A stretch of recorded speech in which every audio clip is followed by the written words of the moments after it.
What's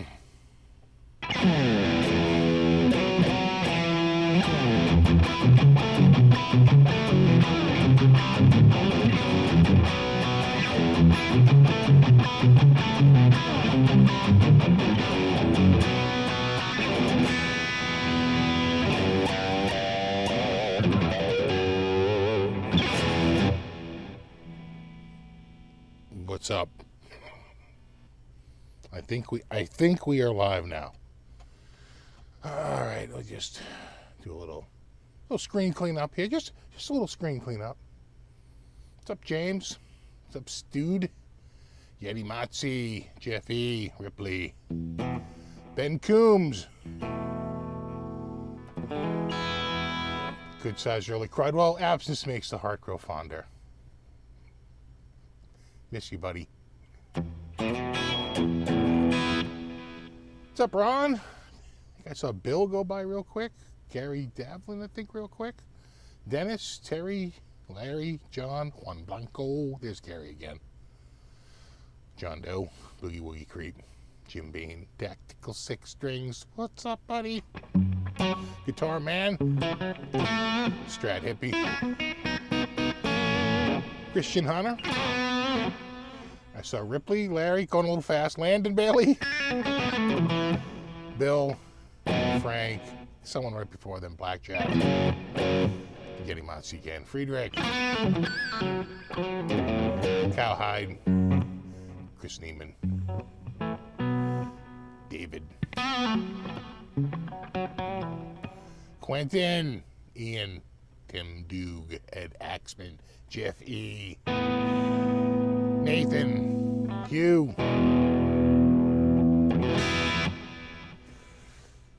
you wish you request the rain song. Don't never request the rain. It's raining right now.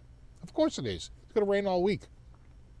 We're having like the rainiest July so far. Like we're crushing all the records. We're third for the month, but it's only the 17th. So there's a lot of days. It goes to the 31st. And they're predicting rain for most of next week, so I think we're going to crush the record. What's up, Ronald? What's up, Kowtow? The Shape? Terry Himes? Oh, one went by real fast. What was it? Music Sound Gear. Blackjack Guitar, Desert Doug, Ben Coombs, Rock Nutters, Jay Leffers, Jay Schaff, and Star Guitar Works, and Tim Thomas, and Tonosaurus, and Phil. Is the voice a little low, or am I just talking low? Or is it low? Is it low? I could try and turn it up a little bit more. Check, 1, 3. Check. Check, 1, 2.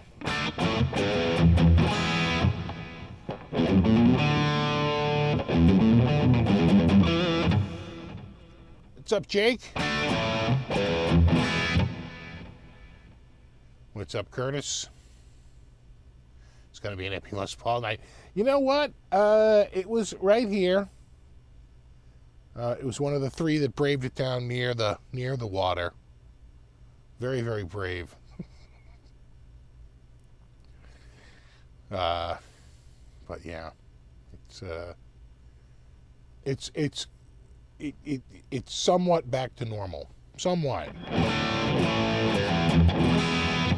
It's better now. Ben says the levels are even. Wet dry vacs are lifesavers. I agree. Do a bit louder, like overall, or just for the voice check. Check 1, 2. check 1, 3. Because I got this maxed out and that maxed out. I can't really do much there.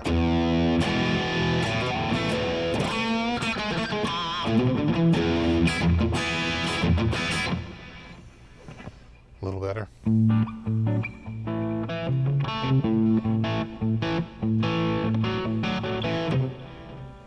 What's up, Danny?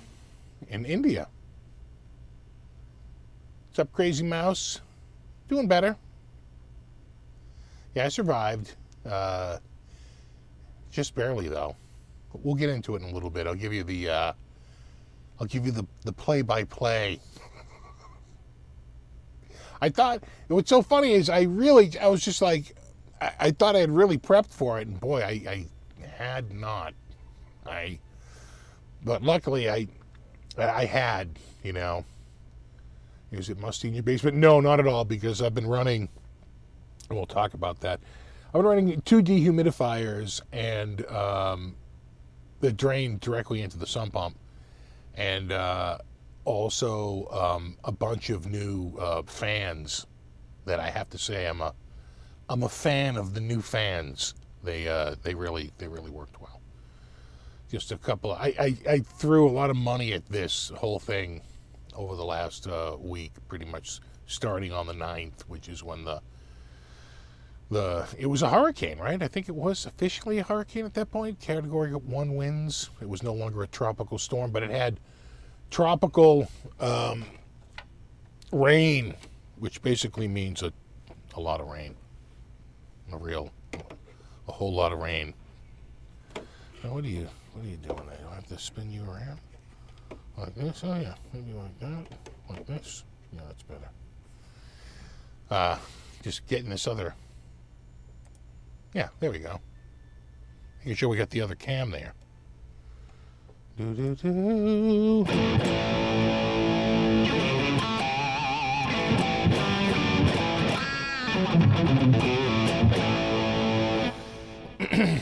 Actually, I don't think I have a slideshow for it. It'll be theater of the mind. But yeah, it was bad. It was really bad. I suppose we could just get right into it. I could just tell you what happened. Yeah, Elsa. Right, Elsa. That's what it was. So I think technically it was a hurricane at the time. You know, it's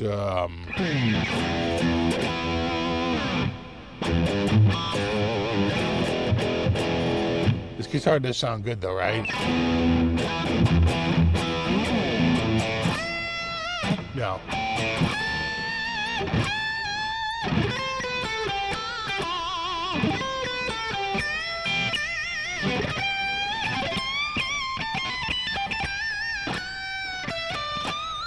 No. There it is. I was off by 1, right?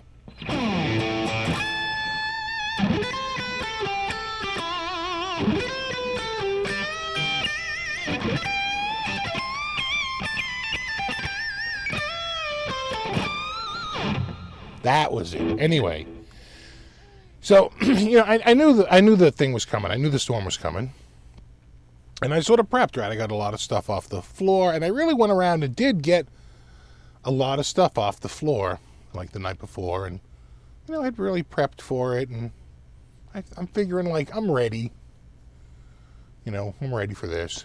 So the next morning comes, and it's still dry in here, and it's starting to rain out a little bit. It's like, you know, heavy rain, and then sort of lightened up, and then like more heavy rain is on the way, and I'm like, okay, but here's the thing. I had been through a really heavy flood before, and the situation with that flood was, if you like go back, which I have, and look at the precipitation record, it's like a week long of rain, like an inch here, an inch and a half, 3/4 of an inch, a little trace amount there, and then back to half an inch of rain, like 1/4 of an inch, and then 4 inches of rain. And that last one, that 4 inches of rain, which is what we got this time. We got 4 inches of rain. In about, probably like 4 hours. Thank God it was moving so fast.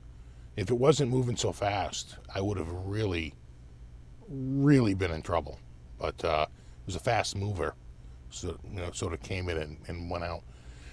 So I knew from history it was going to be like pretty bad down there. So I prep, get everything off the ground. I feel pretty confident about how, you know, I have everything. Anything that's sort of cardboard, I sort of have up in areas that I know are, like, even if it does flood, it's out of the reach of it, you know. And so I'm there, and all of a sudden I look over in the middle of the floor, and I see a little wet spot starting to form. I go, well, here we go, right? And I go over into the other room where the sump pump is, and I can see it, like, starting to really gush out of, I have like a little blowhole right next to it, right? Almost like really, it's like a pressure overflow that goes directly into the pump. And, you know, it's really starting to come out of there.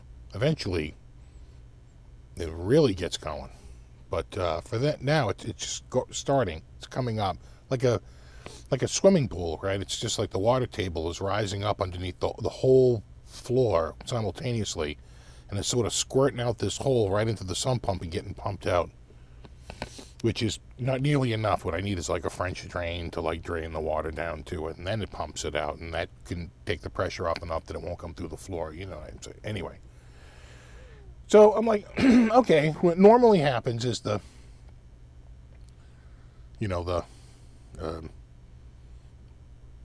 water goes into the sump, gets pumped out, and the floor gets wet. And it's annoying, but it's really not that bad. So I'm in here, and I can see the cat's getting increasingly agitated. And I'm seeing, like, the floor is really sort of filling up. You know, like, the puddles are getting bigger.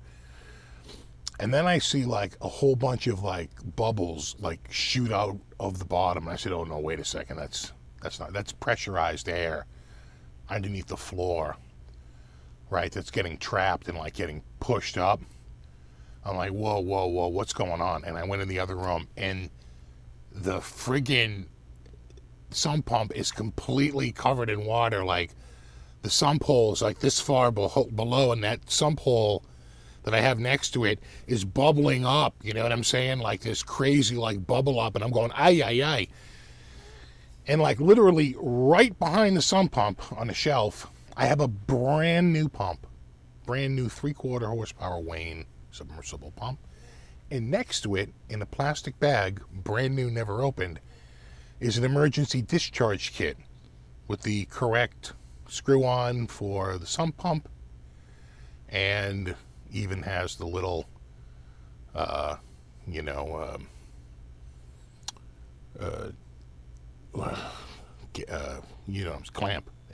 it's got the clamp. The old clamp. So, get it on. The first time I did it, it came off. I didn't tighten the clamp down enough, and it's a very strong pump. Second time I got it on there, which is so nerve-wracking. I mean, the water is coming in, and I blow the GFC because the bottom of the we have a freezer there, and the water is high enough that it's hitting the motor on the freezer, and the GFC shorts out. So on the other side of the room, I like lose power, and I'm like, well, you better not lose power there, dummy. You're gonna be in big trouble. And yeah, hose clamp, exactly. So I get it on. I get it pumping, and it is just evacuating that water very quickly, and eventually it gets it down where it's just, you know, sort of like flooding out. And that goes on for a while, and eventually, it takes a few hours, eventually the water stops trickling out of that blowhole I have next to the sump. And the water's just sort of coming up through the bottom, but it's not over the top of the sump anymore. It's not above the floor. It's actually below the floor. And it was right about that time, and the cats had I got one of them out of here, and the other one found her way out. And, you know, I'm in a panic, you know, getting everything going. At some point, I hear the smoke alarm going off, and I'm like, this is not good. And what had happened was that new pump was so strong, it was lurching the hose, and eventually it broke a little hole in the side, so it wouldn't empty out anymore. And I said, all right. I actually had a second one out in the garage, a backup to the backup, right there. Went right out there and got it. and brought it in and put the second one on, and it was sort of exhibiting the same behavior. It's like we're lurching really hard because the outflow on it is really strong. And like I said, instead of a half horsepower, it's like a 3/4 horsepower. But it's working, and I don't even really need to even pump it out anymore. And at one point I just said, you know what, it really, that little break had really soaked a lot of the room. It was squirting water everywhere. I was like, you know what, just let it go. And I noticed water was coming in at the back door. And I opened the door, and it had to be probably 30 gallons. The outflow had backed its way up into the stairwell and was just filling the stairwell up. And then when I opened the door, it all came crashing in down to the sump.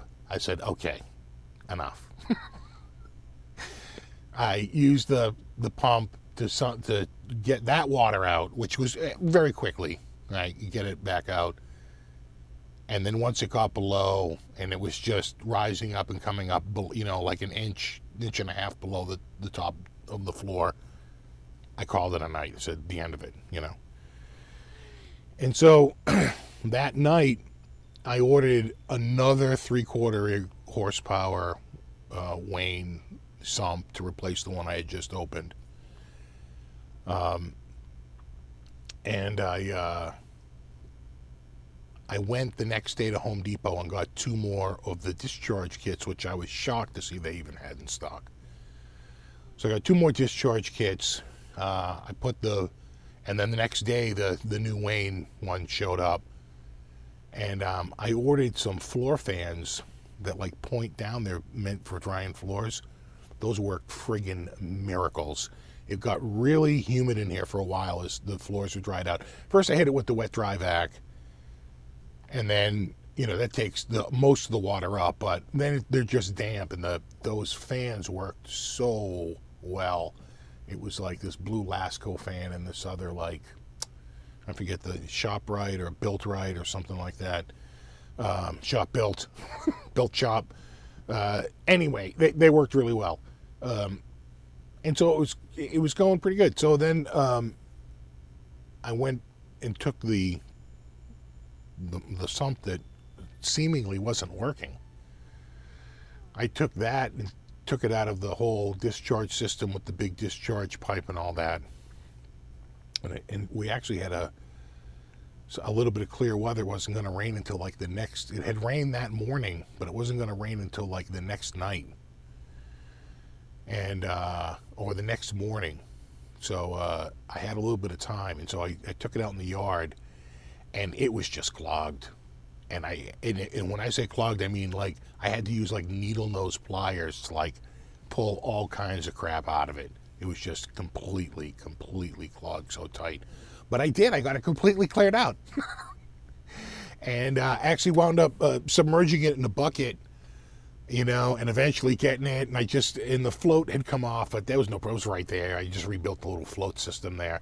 And it took 2 seconds, and I was able to put it inside a Home Depot bucket and really, clear it out. Oh, it's running like it was brand new again. But, it's only a half horsepower, and it's a little older, and quite frankly, it worked really good. I wound up bringing it in the house and testing it out in the sump itself with the discharge hose, and it worked great. It wasn't lurching like the 3/4 horsepower was. The half horsepower was, you know what I'm saying? Didn't have that outflow pressure that made the hose lurch and was going to break it again. It actually worked really well. So I moved the discharge kit that I had to that, and that's just sort of like a backup, right? I got the new 3/4 horsepower Wayne. That's in case the one that's down there now doesn't work. And on top of all that, in addition, I also bought just a $60 1/3 horsepower pedestal stick, just in case everything else goes to complete shit. I have one more option. So right now I have 4 sump pumps ready to roll. The problem is that the water the water right now comes up over the surface and then falls into it, right? Above surface falling is not the best way to get it there. When you get so much water, what you need to do is you set up an underground track that brings the water as it comes up to the sump pump, and the sump pump pumps it out. The problem with that is it's very expensive. We've looked into it. I think they were looking at like, and this was like 10 years ago, like $7,000 to $10,000. It's probably like $15,000 to $20,000 now, because they've got to jackhammer out the floor and they've got to dig out all this stuff. So I don't know that we're ever going to be putting French drains in or anything like that, and so I'm sort of stuck with it. All I can do is pump out the water as it comes over the floor, and eventually falls into the pit. And it's just the way this house works. Everything down here when we moved in was up. All of the columns that hold up the center of the house are up on platforms. That's obviously, they used to get water here like crazy, right? Everything was up on a platform. I made them put the furnace up on a little platform of bricks, just in case, and I'm glad I did, because we were kind of getting there this time around. I wound up having a couple of inches of water. Again, it's more down there and less over here, right? It all sort of pitches down towards it. So anyway, that was my week. It's actually, even my wife was saying, she's like, it's actually as nice down here as it's been, and I think it's because the fans really cleared out, and I've run the dehumidifier nonstop, and between that and the fans, like digging into every like nook and cranny, it's really dried it out down here. I got to say, it's pretty good. It's pretty good. Those first couple of days though are pretty nasty. As the rug is drying out, it goes through a severe nasty phase before it gets better, and it's just how it works. Just accept the water. Exactly. The other way you can do it is, I thought about that, Gary, putting in a false floor, but it's already, Crowbar will tell you, the ceiling down here isn't particularly high anyway.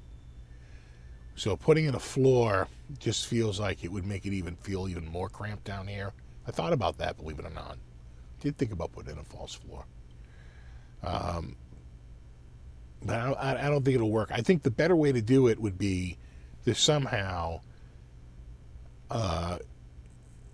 just cut a big groove in the floor and take out a big slab of cement away, like 10 feet away from the sump pump, and then maybe in the other direction as well. And you got to dig all that out. See, I can't do it. I'll give myself a freaking heart attack.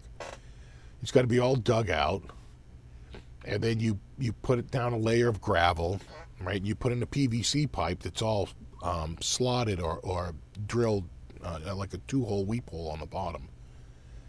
You put it in the gravel, and then you backfill the gravel, and then you put concrete back on the top, and that whole thing just runs down and literally goes in the side of the sump pump. And the sump pump is the sump basin, and the water just literally pours in. They work. They've been known to work. Again, it's getting. I could get a concrete chop saw for about $250, right? So there's that.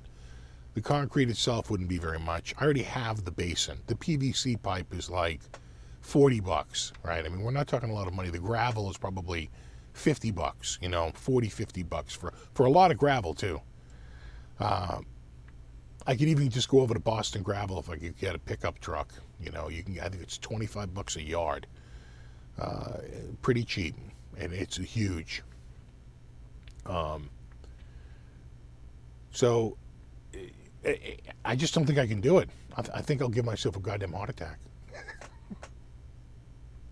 What's up, Mark? I have a sump pit, 2 spare pumps, a small engine trash pump in the garage. Yeah, you know what? I was looking at that. Not a trash pump. I was looking at a sewage pump, because they can take up to 2-inch solids, and they're like, if you have a real, like, you know, if it's really crazy in there with debris, use a sewage pump, and they say it's really good, but I didn't do it.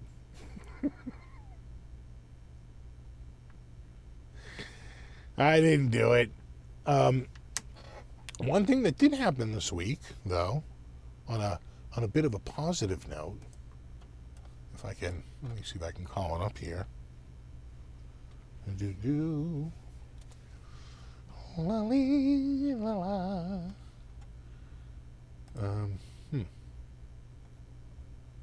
Oh yeah, there they are. Yeah. Here we go. Nope. Did you see the new Kramers? I thought they were looking really good. That one, the top middle.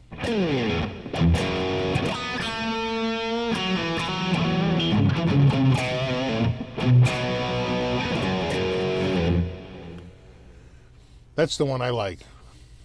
This one here. We'll take them one by one.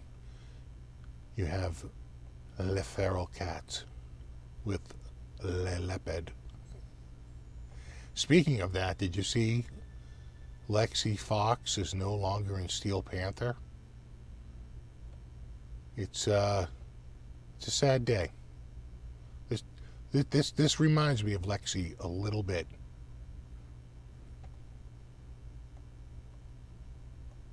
I don't know what happened, but he's out. They made up, of course, of a tongue-in-cheek story, but this is the one. Look at that thing. Stevie, like, really love that guitar.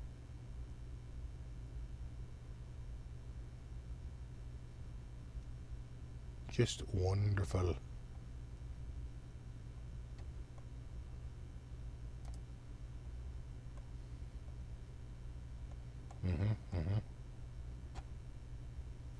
Oh, can you get them down here? Oh, yeah. Okay, you get the Viper. Oh, sure. Sure. I think they're paint. You know what? The one thing you'll notice about a lot of these is that the tops are pretty flat. I think they use a... I don't think...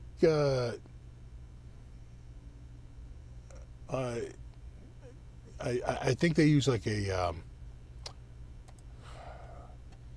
it's almost like a big printer.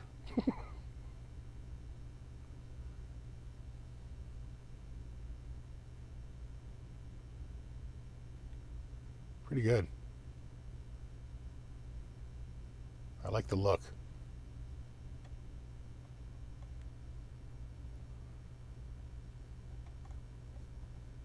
And then what else do we have here? Oh, sure.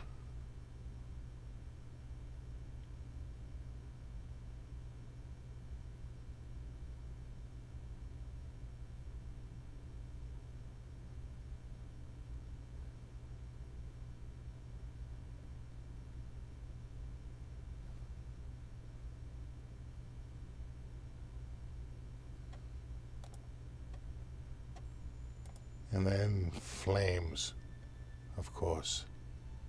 Is a flame.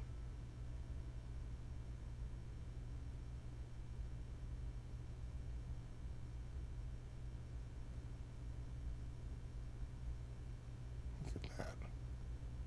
Nice. Like I said, I think of all of these, it's this one. That's the one I really like. It's like summer of 1983 all over again.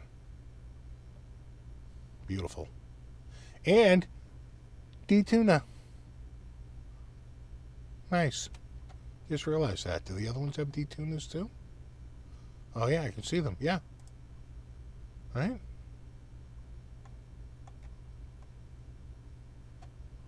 Yeah. Sure. Beautiful. Even better. Alder body, satin neck, K-Speed, Slim Taper C, K-Speed, like that. like K-Tel. Scale length 25.5, sure. Maple, 12-inch radius, 22 frets, jumbo frets. Floyd Rose 1000, locking, string retaining bar, black dots, bolt-on chrome plate. Daytona, nice. Nice. Knob. Doesn't need a switch though, because you just got the one pickup. It's got a nice knob though. It's a hell of a knob right there. I like it. Yeah. Anyway, I just thought we could take a look at those really quickly. Yeah, and Duncan Pups too.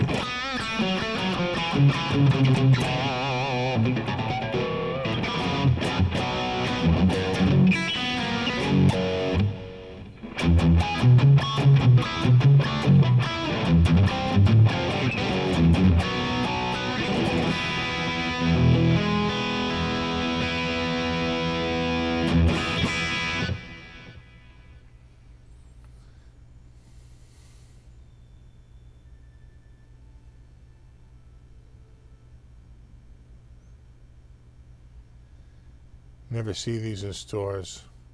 Well, they just came out, but I think they're out now. I think they are in stores now.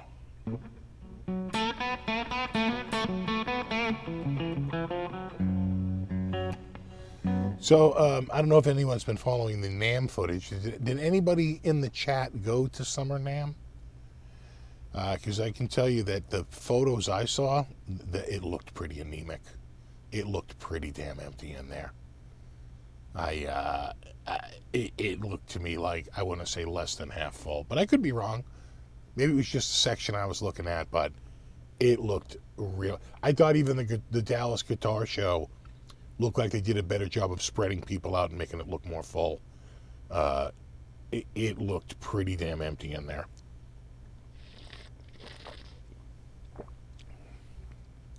Oh, thanks, Steve.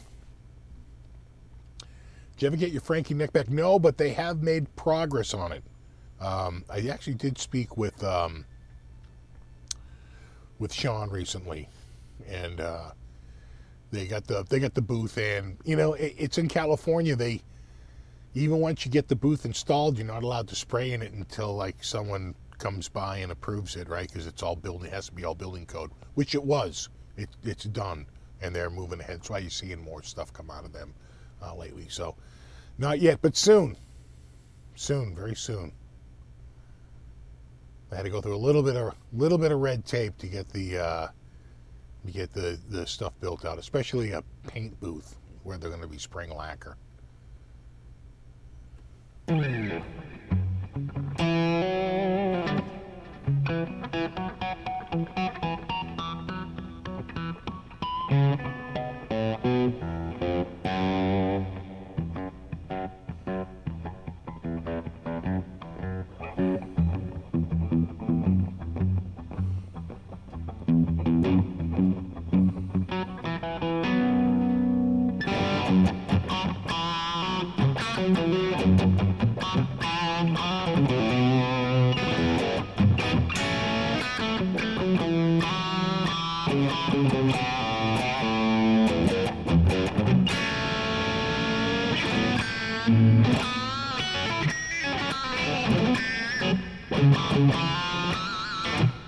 I haven't played guitar in like a week.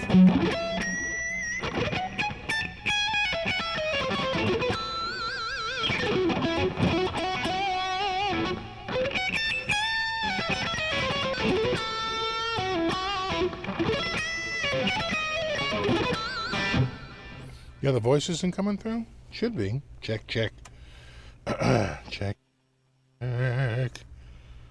Should be all the way up. Check. No? Better? I can hear it pretty good enough.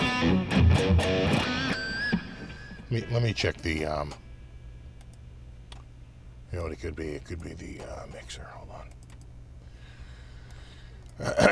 Check, check, check, check. No, actually the mixer's all the way up. Check, check, check, check, check. Yeah, there it goes. Goes back up again. And that is all the way. That is pegged. Pegs, I tells ya. Pegged.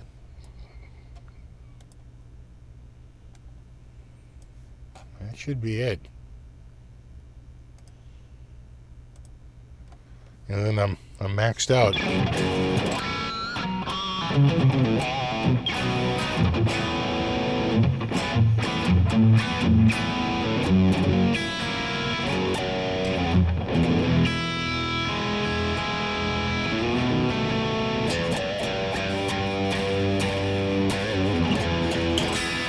Now I'm hearing the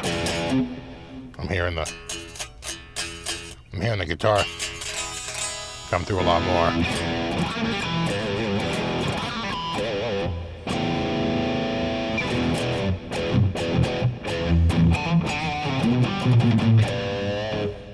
There we go.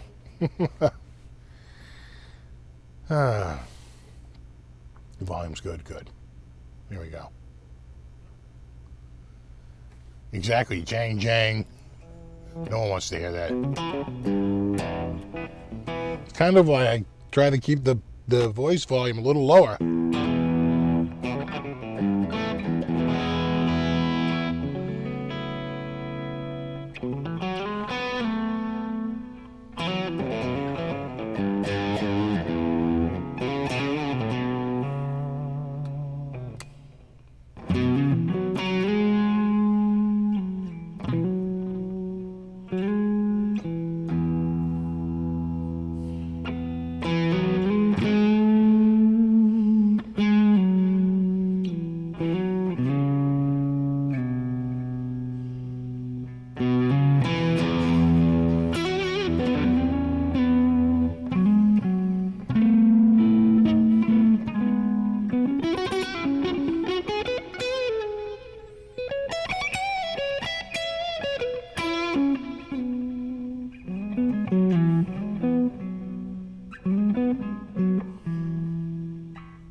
Yeah, did anybody see the PV booth at Summer NAMM?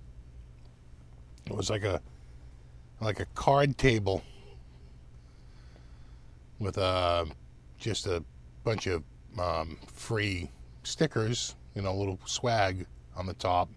Grab a sticker if you want, and just like a cardboard piece with a one of those plots, to info plots, data plots, infographics. They were getting kind of raked for it, but I don't think Gibson was there. I don't think Fender was there. I'm so glad I didn't go. Save that money for January.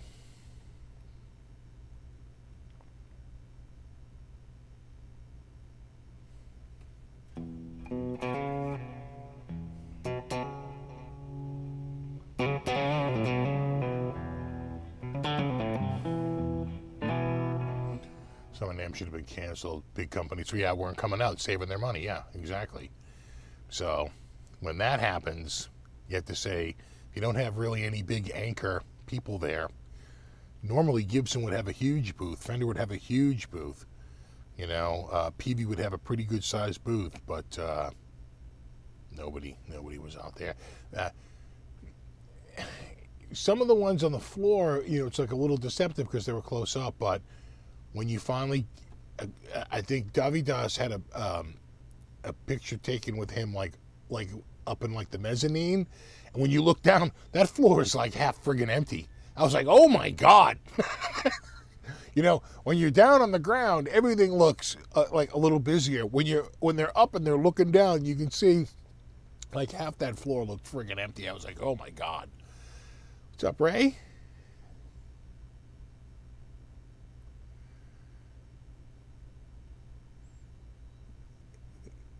Yeah, and a cardboard cutout of Hartley Peavy you could pose with. I know, it was like, but at least they had a table. Was Gibson there? I think Gibson was doing their garage thing, right? Gibson just put a lot of time and money into this like Gibson garage, and so like they're like, we're not going to spend all this money at this Summer NAMM. Instead, we might have a very, very small booth, kind of like what Peavy did, with a little card that says, go over to the Gibson garage, right? Go check us out at Gibson. But they're not going to have a big table of, guitars. I don't think they had that. I didn't see any. I would have seen that. Someone would have posted those guitars. Oh, Gibson's got a booth. Because it would have been novel. The only booth I saw was Martin. Gibson did it at the Gibson garage, yeah. Like you could see everything in an hour, yeah. Yeah. Yeah. I want to say I saw Davidas, Gear Gods,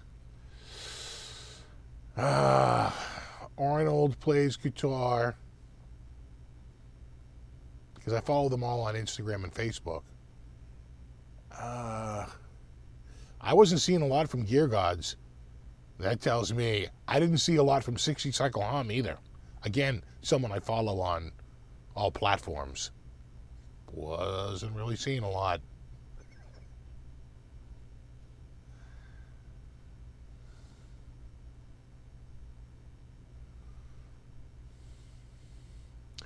PV products are made in China and other Asian countries. Did you see that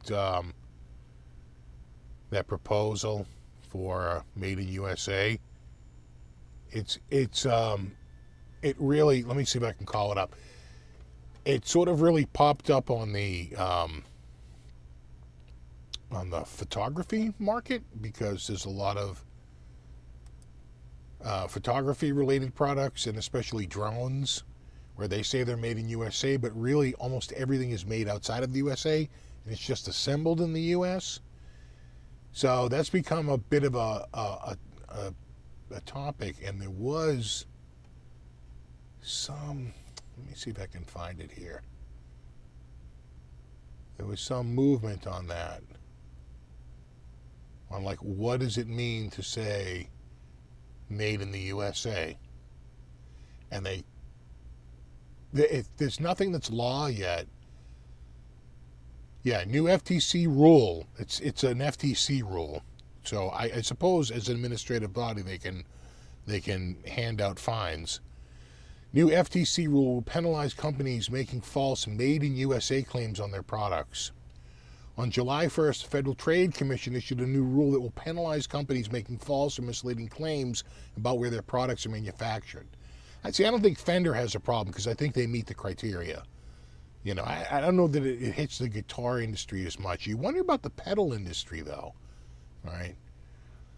As a result, marketing departments slapping the Made in USA label on their products and advertising them as so will need to prove that they are, quote, all or virtually all made in the USA. This change could affect certain brands in the photography world. Again, this is from a photography site, because I follow photography sites, including drone manufacturing. That's what this is. Drone manufacturers who proudly claim their drones are made, quote, made in the USA, with foreign and domestic parts and labor, whose components are being manufactured in China. The same reason where, surprise, DJI is made. Right? And so, like, you see what I'm saying? So it's like they're just jobbing these parts out to, like, anyway. And so, even if this new ruling prevents Autel, this is the company they're talking about, which is a drone company, from saying its products are, quote, made in the USA on any level, the CEO warns that this is not something that they've needed for its success. It would be fine. However the ruling turns out, they're basically saying we don't need to say made in USA to have success. But where they had the criteria, where is it? Blah, blah, blah, blah. Oh, yeah, here it is. Here it is. Okay, ready? In order to legally display, quote, made in USA label on a product, businesses must adhere to the following three components. One, final assembly or processing of the product occurs in the United States. Two, a significant processing that goes into the product occurs in the United States. And three, all or virtually all ingredients or components of the product are made or sourced within the United States. That's a pretty high hurdle. So you wonder, could you make the amp and import the tubes? You're probably fine with that, right? You're still made in the USA if you're putting Chinese or Soviet-made tubes, right? Or Korean tubes, right? It's like that. So it'll be sort of interesting to see how this plays out. But them's the rules.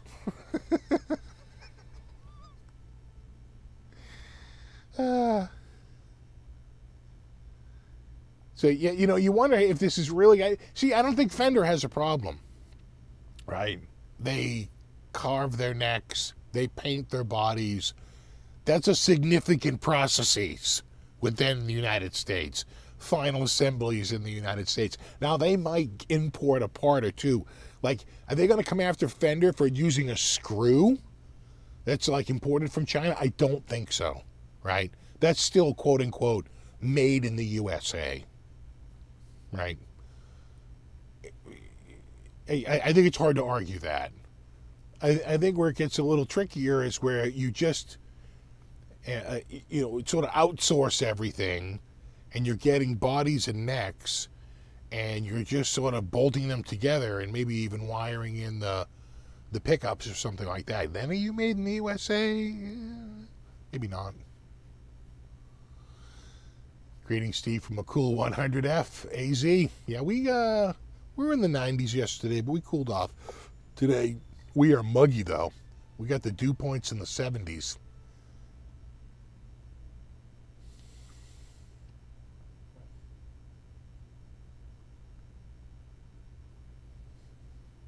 Yeah, the fret wire. Yeah, exactly. But is that a substantial part of it? I don't know. Especially if you're painting it and you're carving it out, right? You're starting with raw wood and you're actually making. I think if they buy the necks overseas, if you buy the neck as a blank, then maybe you're not making it in the. Right? If the neck is already made, and all you're doing is affixing your label to it.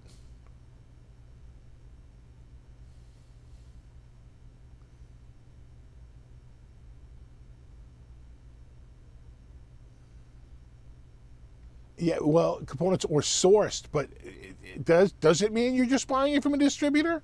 Or does it mean sourced means it was manufactured within the United States? I don't know. I'm sure at some point it would go to court.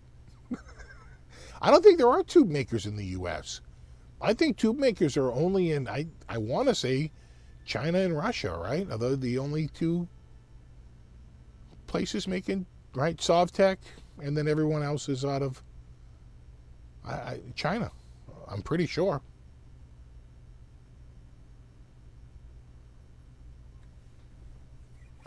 Yeah, tubes haven't been made in the U.S. since the 70s. That sounds about right.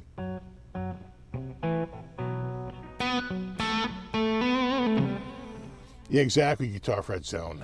Remember the old days of Kramer where American models said made in the USA, but they were really made by ESP. Although they might have been sprayed in the USA. They might have been painted in the USA. I'm not really sure about that, but I don't know. Towards the end, were they? I don't know.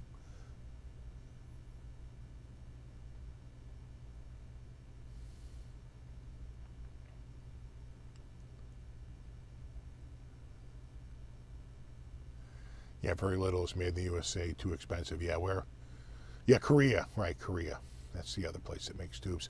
Yeah, we've moved away from manufacturing and more towards the service industry for sure.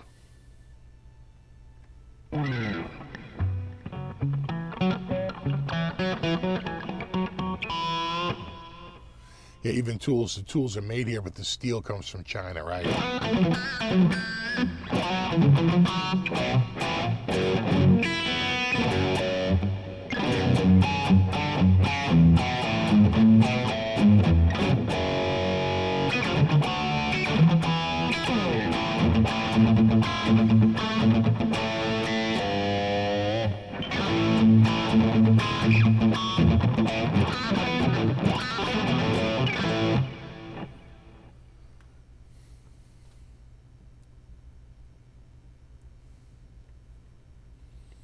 Vacuum tubes also made in Czechoslovakia. Okay. Yeah, I knew there was. Okay, so JJ is Slovakia, but yeah, still not. Yeah, exactly, but still not U.S. Yeah. Yeah. It gets. It gets fewer and fewer places where that can be sourced. Oh, thanks, Gary Davlin. Happy Saturday to you too, buddy. Much appreciated.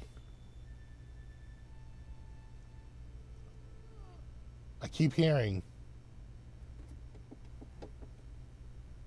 but I have the volume all the way down. It's a little weird. I keep hearing like a little interference once in a while.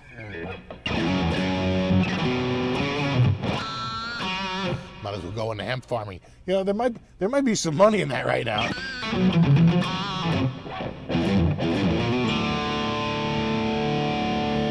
Yo, Davo.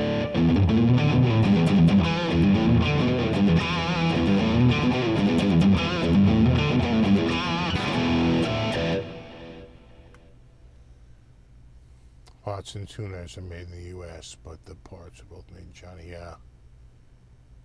Electronics to the consumer market. Yeah. You like the new John Mayer album? I do. I actually have it as a part of my Amazon subscription. I've been using that more and more lately for things that just come out, yeah, I do like it. There's one song on there reminds me of the Backstreet Boys. It's like what is he doing? Some pump fund. Oh, thanks, buddy. That is appreciated. Even my wife was like, she goes, "You're getting a lot of boxes from Amazon." I'm like, we need pumps. We need pumps. Yeah, I bought I think I bought 2 pumps and 2 discharge kits in a matter of 24 hours. And 2 fans, which I will say, I renew my appreciation and love for the fans. I think they did a wonderful job. Just really knocking it. They're at an angle. They angle down. They're a floor drying fan, and they're what they call rollers, right? So you can roll them forward and roll them back, and you can roll it in one position and it goes straight down. It's floor drying mode. You can go straight. You can go up to the ceiling if you're painting a ceiling and you want to dry the ceiling really quickly. They're pretty cool, but yeah, no, it's appreciated, very much appreciated. I know, Lexxi.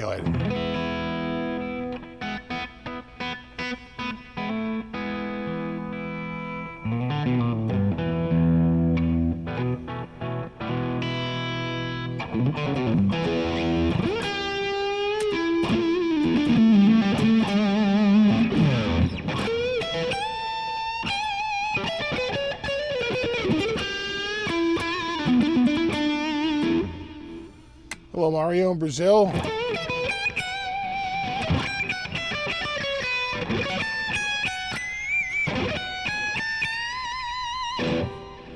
Now, I heard, can you please confirm this in the chat?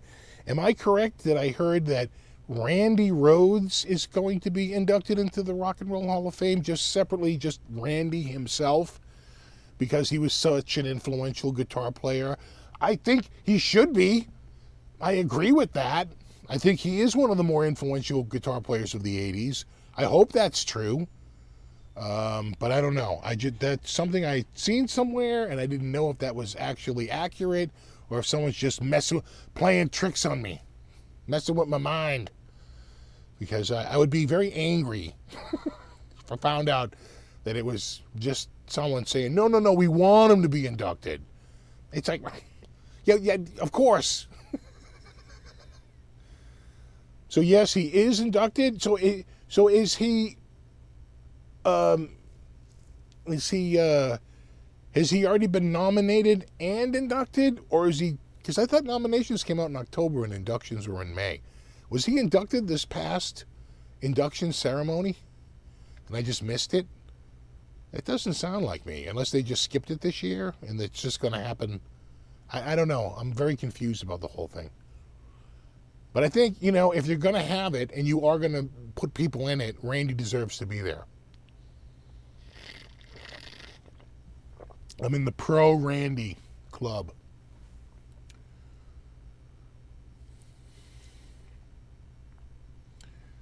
I saw that. Starting bid $350,000, and you get Joe Bondamassa's one of his 59 Les Pauls, along with the 63 Fender Vibroverb. It's pretty good neighborhood.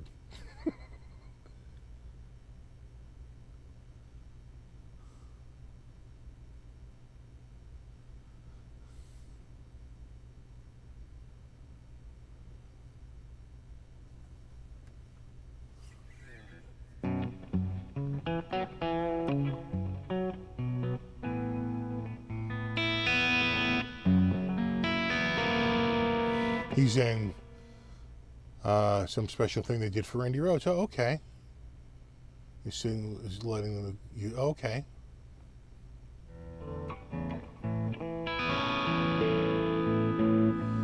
Okay, the Musical Excellence Award. So that means he's in separately, or is it just getting an award?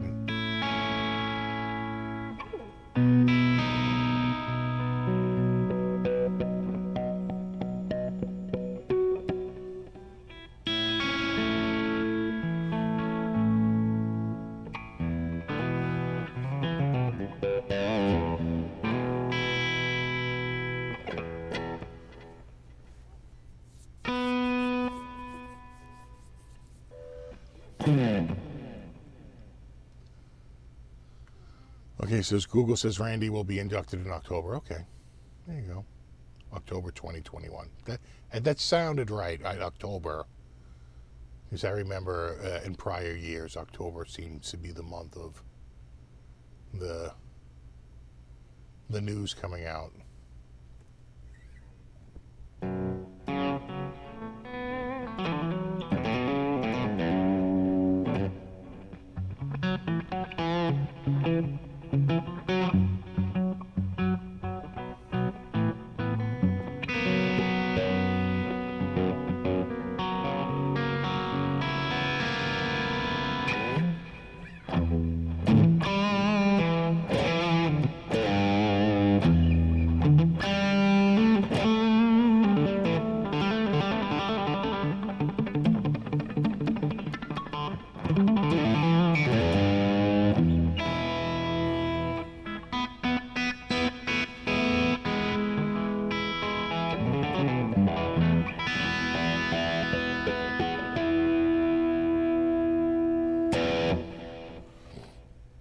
Never got the point of the Rock and Roll Hall of Fame. Well, like most things like that, it's a night out drinking. Get it now? Well, thanks, Thomas. Much appreciated. Thank you.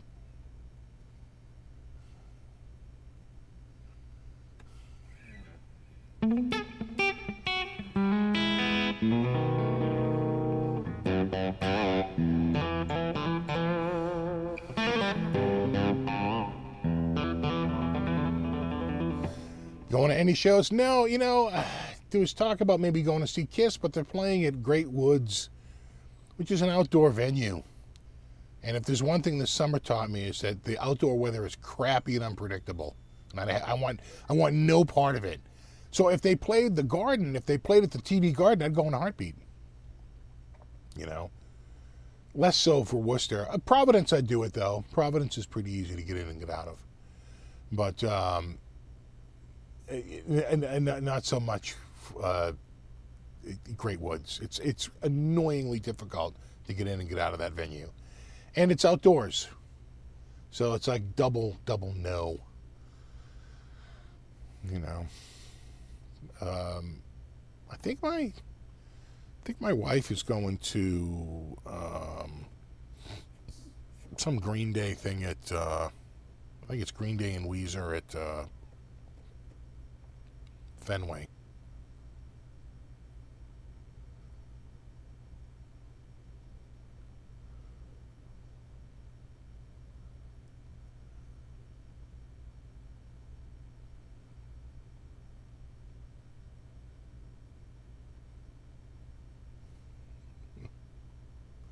All right, so exactly right. Sweat your ass off all night.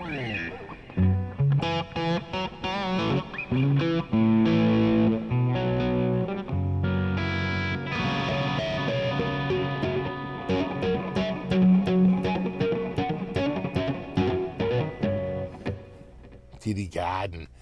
So before the rain, when I was not so friggin' freaked out, I wound up picking up another. It's a smaller than the last one I got, but it's a little synthesizer. I don't even know. You know what? It'd be easier for me to just to call up a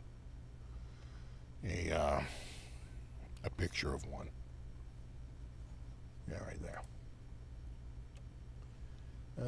Images. Yeah, there you go. There you go. Let me call it up. Yeah, right there. It looks like this. Like that. It's a little desktop synth. It does have that keyboard on it, but the keyboard is sort of like for what I would call emergency use. It really is meant to be plugged in with a keyboard, which I do. I have it plugged in with a keyboard, and it works great.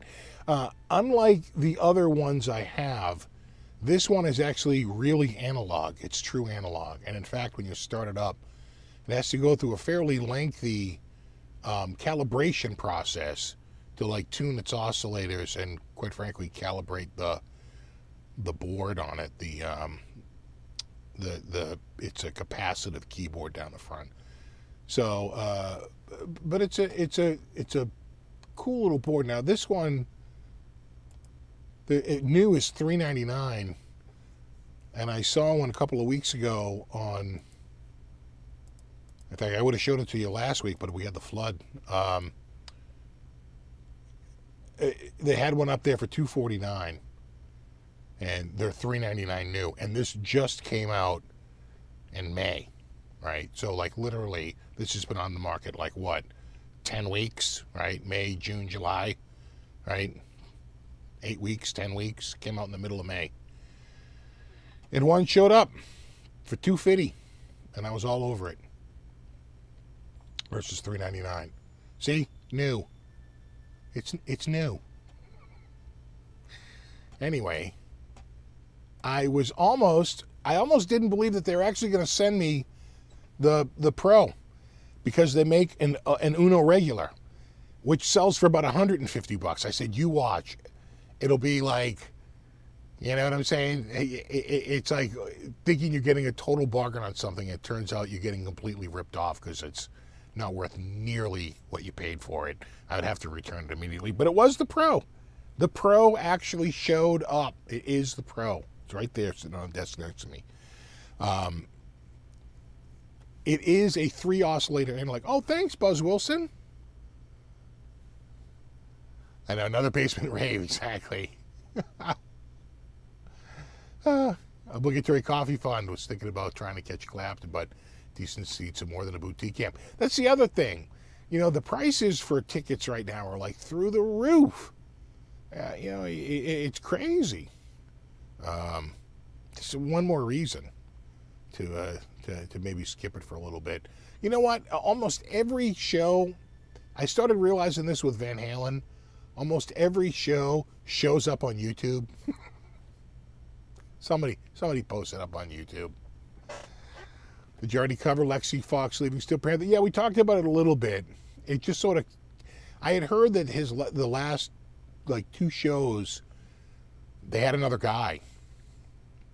And so clearly he wasn't playing with them anymore. Is it Travis is the guy's name, the guy who plays Lexi? So, you know, maybe he was just done with it. I don't know what the particulars are, but he may have just been done with the whole thing. That guy came from, I want to say, he can sound exactly like Billy Idol. And he might have even been, if you look at him, you can imagine him looking like Billy Idol, right? Think about it, right? He's kind of got that face a little bit. And he would go out and do this, like, he would do like a Billy Idol thing. And he can sound almost exactly like him. He's got a really good, that's why they goof sometimes and they'll do some Billy Idol and have him sing it, because he was like this Billy Idol guy, I think, for a while. And, you know, they're all really talented. It was, it was a bit of a shock to see that he was leaving. But, and again, you know, someone leaves the band Chicago and you're like, I don't even know who's in that band. You know what I'm saying? It's like, I don't think I can name one person. And, you know, but Steel Panther, they're all such characters. It's like when a member of KISS changes, right? It's like, an Ankh, what are you talking about? You know what I'm saying? It's like, it was just the Fox, what? You know, it was sort of a thing, and it never quite recovers the same way. So we'll see what happens. I don't know who will fill in for them, but they've got to find someone. The thing about Lexi is, you know, that dude could sing. That dude was a singer. In addition to being a player, he really, really was.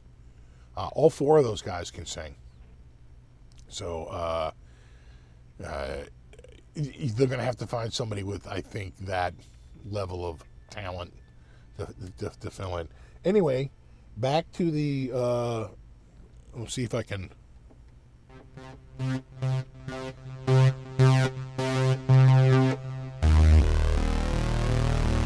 You can hear the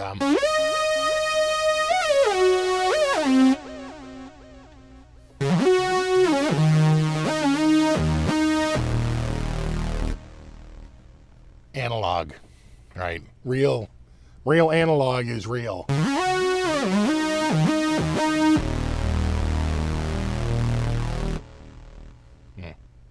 My coffee is blocking my keyboard a little bit.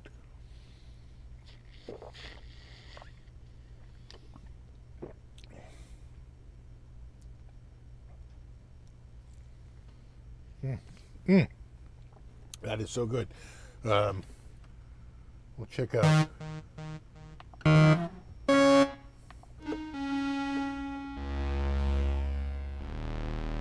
Again, bad.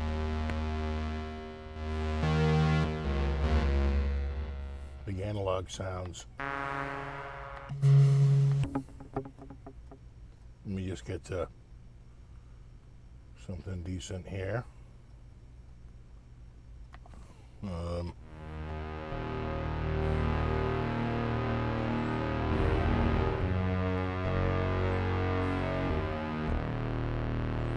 And it's what they call paraphonic. So it's really 3 oscillators for one voice, or you can give 1 oscillator and make 3 voices, right? And it can hold 1 note and have the other one move around. It's a pretty clever system, actually. Yeah.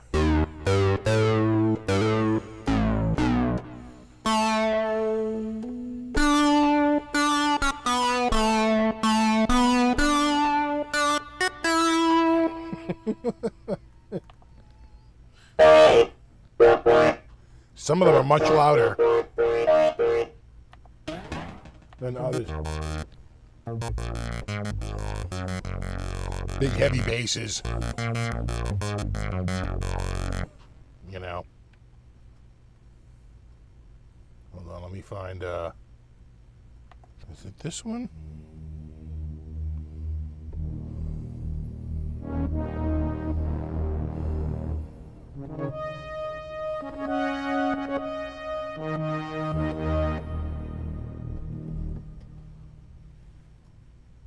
A lot of pads. Again, let me bring that octave up here.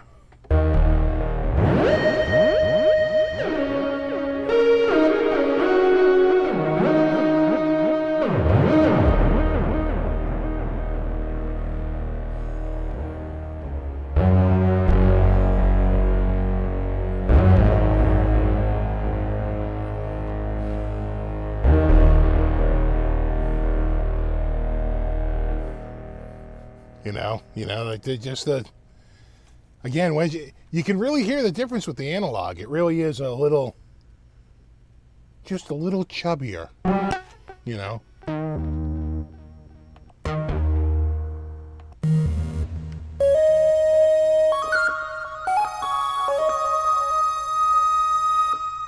Hold on, move that cup over there. All right, then I can get to the. This has a has a mod wheel. Right.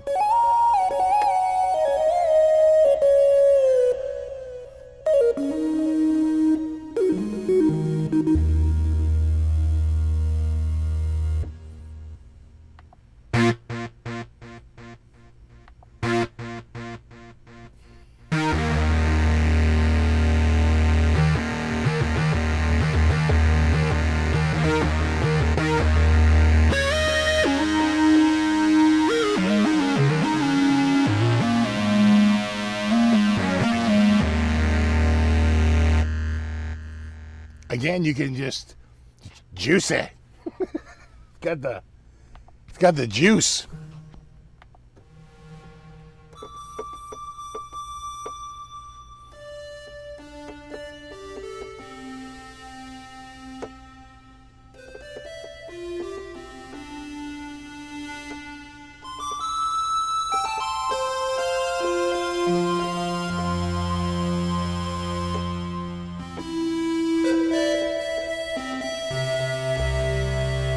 Again, at the heart of it, they're very simple oscillators, but man, they really sound good. Let me see if I can find a like this is people were saying ELP, but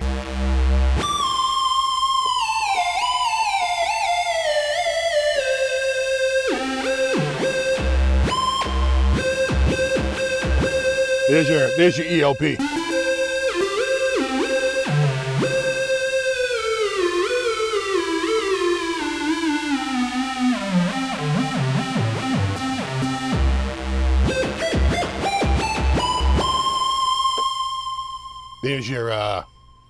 There's your straight up. In fact, the patch is literally called Lucky, right?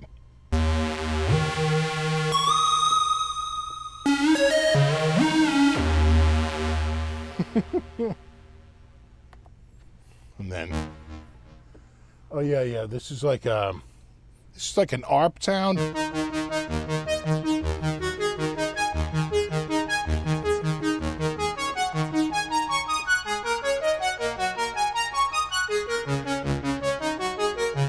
Takes advantage of the built-in arpeggiator. Yeah, it's quite a unit for such short money. And quite frankly, it just came out. Gotta go a little.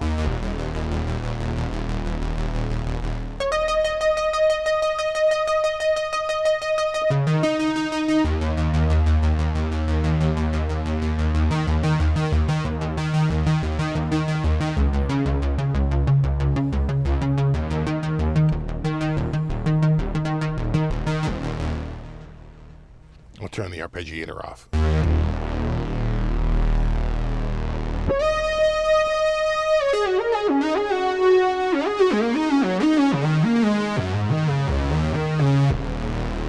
I mean, come on. That is I mean, come on. I think that's as sick as any, you know.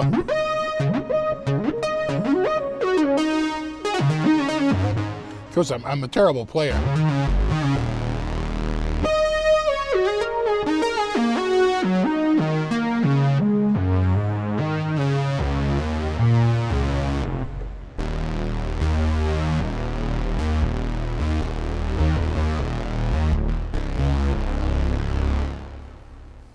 Got the cojones. You know?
You hear the little fall at the end, you know.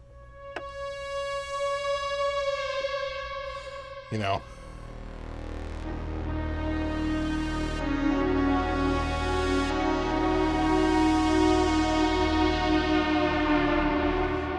Right? The opening to am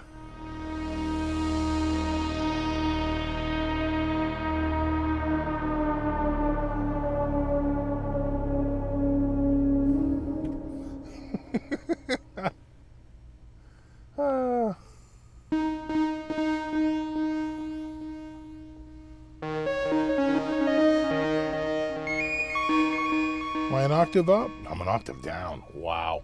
Goes to show you how they really tune the oscillators, you know. I mean, just think about how and I am an octave down on my keyboard. That's crazy.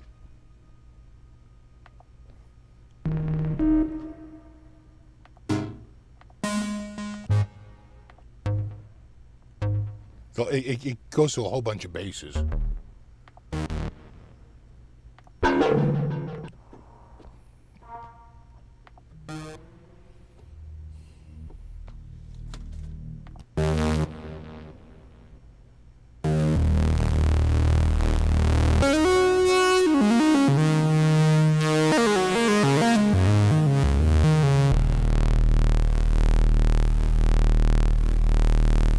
All day, bro, you know?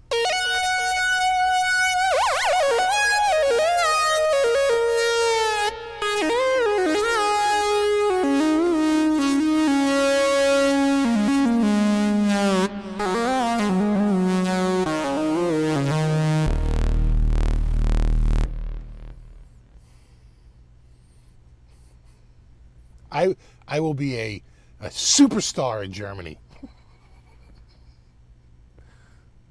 Look out, Hasselhoff.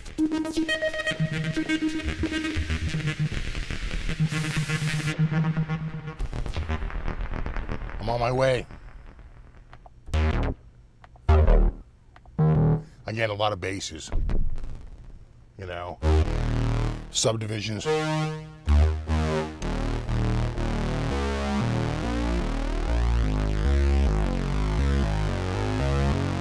That's fat.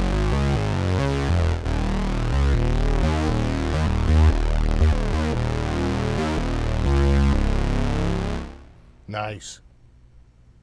A lot of delay.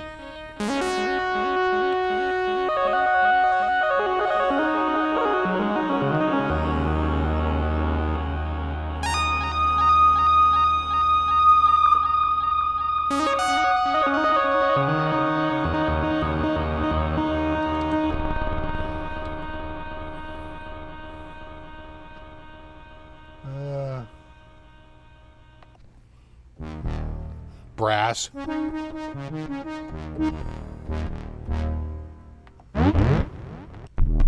More basses.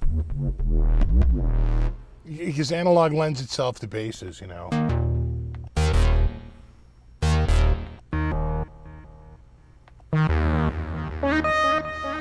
I love the leads.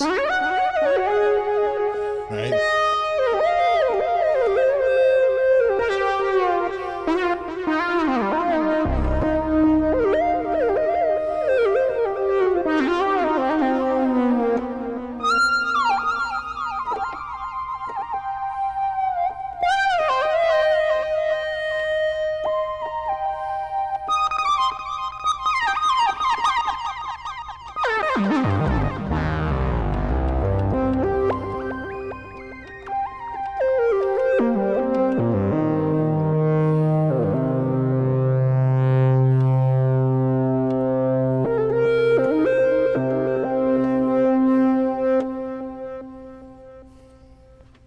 Nice. Oh yeah, this is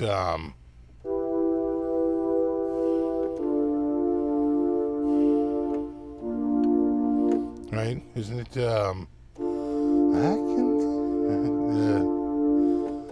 can feel it coming in the air tonight. Hold on. Right, D minor, C, and then F, back to C, back to D minor.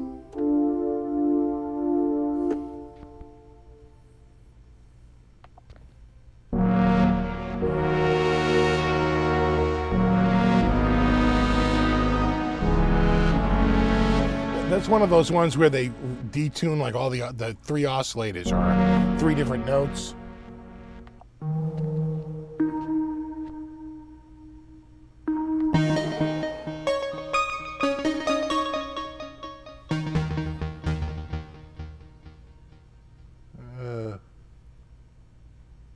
I think that's it.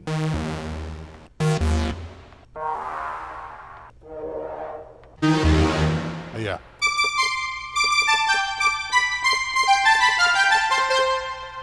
That's Take Me On. I just don't know the line. Ba, ba, ba, ba, ba, ba, ba.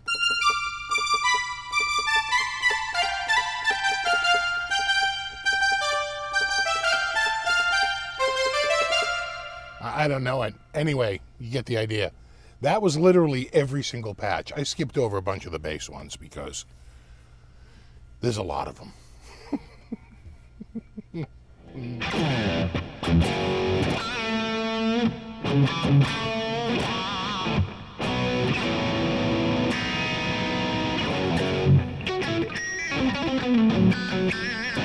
Okay, I need one of those. I tell you, you know what? They're fun. If you can find one used, I pick one up. It's literally at firmware 1.0. It only came out like 8 weeks ago, so I can't believe there was one on the used market. The other one that's cool, but it's just way too expensive. I just could never justify spending the money on it, is the Hydra Synth. I see them under $1,000. I think they're $1,300, $1,299 new. You'll see them for like $999. But that is a pretty new synthesis, and it's a pretty sick keyboard. It's considered like the hottest new keyboard out there. But too much money. $250 versus $1,000. It's pretty easy. The other one that I always liked and would love to check out at some point is the Korg's version of the analog. So this is by IK Multimedia. IK Multimedia's, and it's analog. I'd love to hear Korg's version. The Korg one is true polyphonic, so it gives you 4 voices and 2 oscillators per voice. So you can never get 3 oscillators like this can in a single voice. I don't know if they do stacking or not. Maybe they can. And in that sense, you would have up to 8 oscillators if you could do voice stacking. Yeah, Hydra Synth is a beast. Yeah, that's the other one that's always caught my eye. That Hydra Synth is pretty friggin' Yeah, Take On Me. Take me on, take on me, hold me on. Yeah, 25 guitars and can't buy a keyboard. I know. Just dabbling. Just dabbling a hair. In fact, if the flood happened, I wouldn't have bought that. There's no way I would have bought that. If the flood happened first, the last thing I would have been thinking about would be buying a new synthesizer. But it took them forever. I actually bought it like the Tuesday prior to the flood, and the flood happened on Friday, and they didn't ship it till Friday. And then I forgot about it. It showed up. I'm like, what the hell is this? Like, oh, right, you bought that synthesizer. Well, here, let's see. Is it the Pro or is it the regular? I was convinced that they had listed it as the Pro, and I was just going to get the regular. But it was the Pro. No, they sent the right one, and they sent it with the little cable and everything, so it all worked.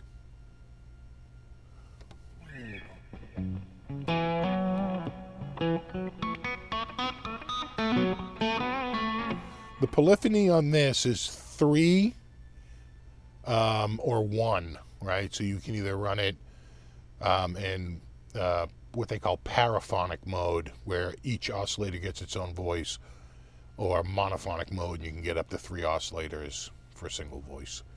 So this is 3 voice.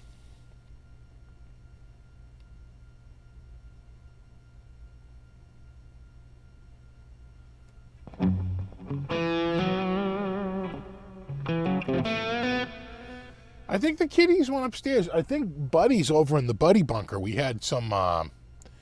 He's so adorable. When we were having the thunder, he ran like up into the corner of my desk. There's like a little cubby hole, and I have a towel in there. I used to, if you watch my studio video, I have all the towels in there. Well, he stomped them all down into a little kitty bed. And he's really made himself a little kitty bed in there, and it's like in the cubby. So whenever we have thunder out there, he seems to find his way over to his little Buddy bunker, ride out the thunder in the lightning. Yeah, the Yuhi Zebra synth plugin is amazing. That's just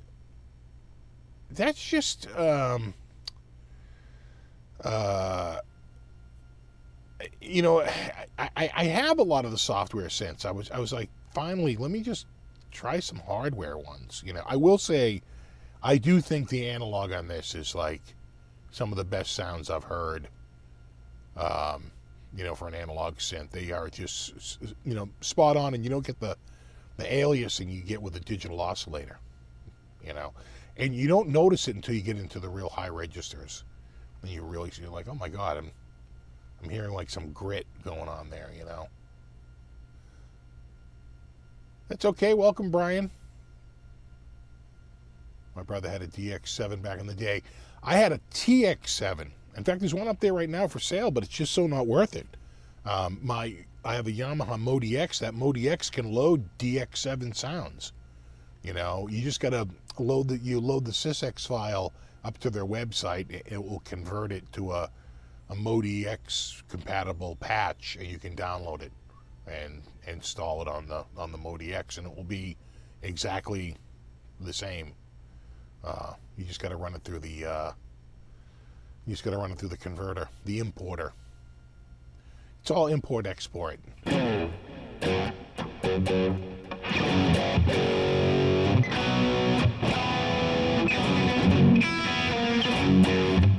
It's a good sounding synth from the price. It is. It's an amazing sound. And I'm going to get brand new. They're only $3.99. They just came out. And here's the thing. They make one with a keyboard that's got a metal chase. This is plastic with this, like, yeah, I think I showed it to you there. It's, you know, it's got this little capacitive, you know, keyboard here that's, you know, it's a bit of a joke. Right? You can't really, and these wheels are terrible. Yeah, it's not usable. But this part here, this plastic black part right here, it is identical to the one you get on the keyboard. Identical. In fact, people have measured it. It's literally the same exact thing. They just add the little extra space for the keyboard at the bottom. And so I don't think they wanted to think about it too much, and they can use the same panel if they keep it exactly the same. They're the identical unit except for one has keys and one doesn't. And I don't need keys. I got plenty of keyboards. And what I need is space. And so I thought the desktop version was better. But it's so much better to play with a keyboard. You know? Where's a good one? Where's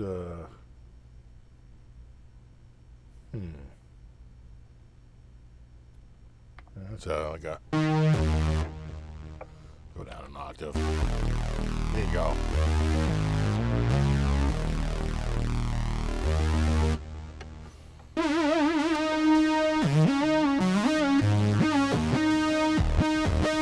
Like, there's monophonic.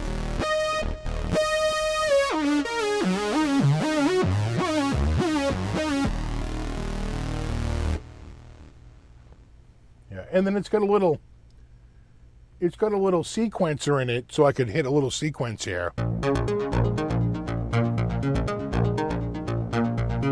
And I can start to fiddle with the knobs, you know?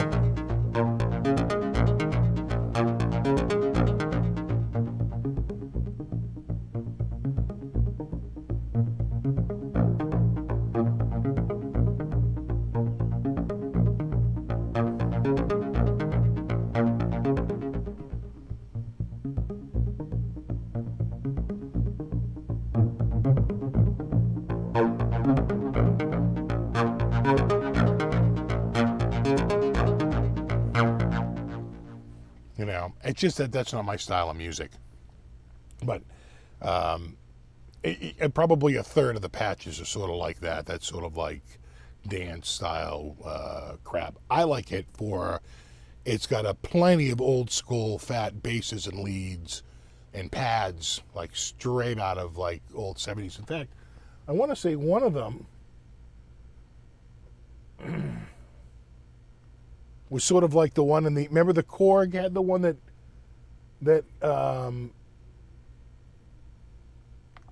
copied the Floyd. They get the same thing, except it's analog, and I can work the wheel. I'll do it over here.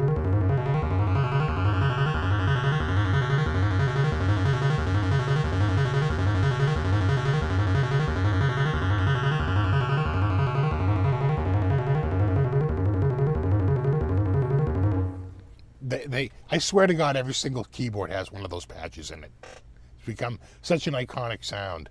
The Korg has the identical patch, and the way they implement it is different. It's a completely different means in how they get to they achieve the same result.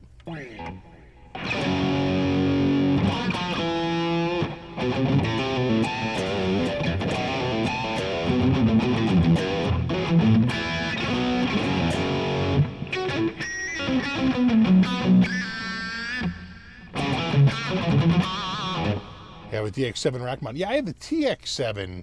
They say the one to get is the DX7 like 2FD, because when they went to the DX7 2, it was you still load the SysX. It's still DX7, but it went to instead of I think 12-bit or even 10-bit, it's like a 16-bit audio engine, and it got much cleaner than the earlier DX7 version. Like, not even close.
Best use of a music video to destroy a career. Billy Squire, you might be right with that. The one where he danced around.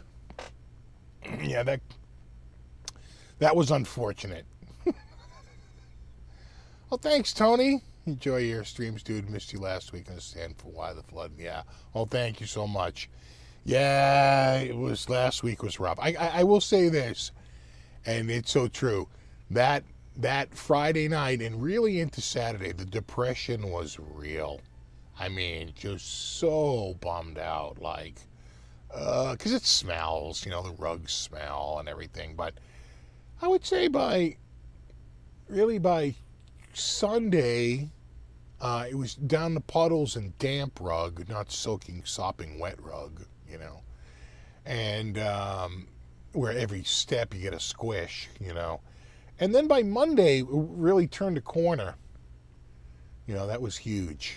And then I've just kept them going all week with the dehumidifiers running. And my wife said, she goes, it's about as dry and like not damp down here as I can ever remember. I'm like, I know. I kind of love it. So.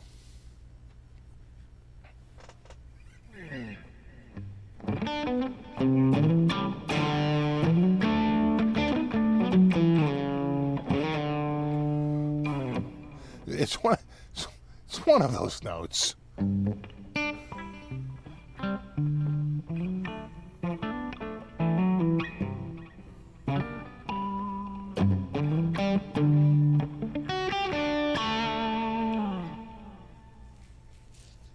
My Frankenstrat is not assembled yet. We're still waiting on the neck to come back. IQ Media Uno Synth Pro, the new one. They do make an Uno Synth, but it's not that one. It's the Uno Synth Pro. The let me see real quick here. That one. That one there.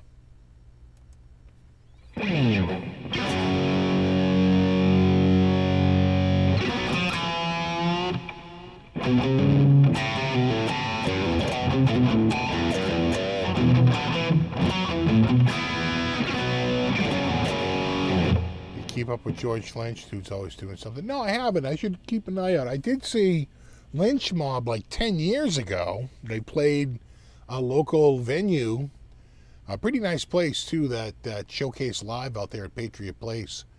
And that was great. But yeah, no, I haven't. Yeah, I'll keep an eye out online. I don't think I'm going to go out to too many shows. The only one I might possibly consider about perhaps entertaining is going to see Fluff out when he plays the Palladium. I think in September. Could be August. I think it's September though. And then I want to say my buddy Kieran Robinson with what's his name there? Jeff Tate. I think they're going through Worcester.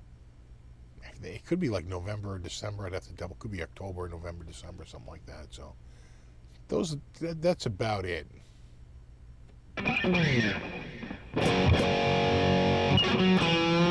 Consider it like a good carpet cleaning. You know what? It kind of does clean the carpet. I will say that. It definitely cleans the carpet. Get depressed when Lynch let his hair go gray. Yeah. A lot of the rockers. Who else went gray? Hammett, right? He went gray, didn't he? And so did Bon Jovi. And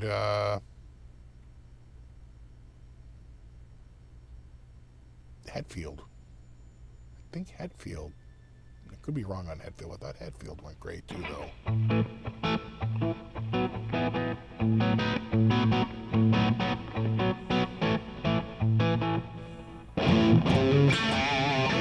What's up, Amanda?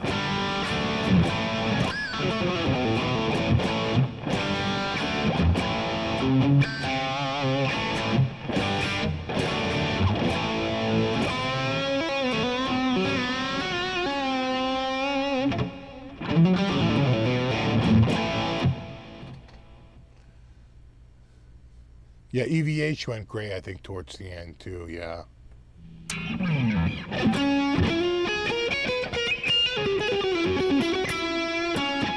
I got the gray sides going big time.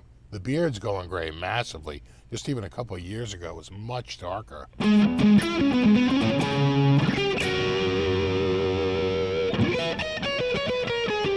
But the top is still pretty dark.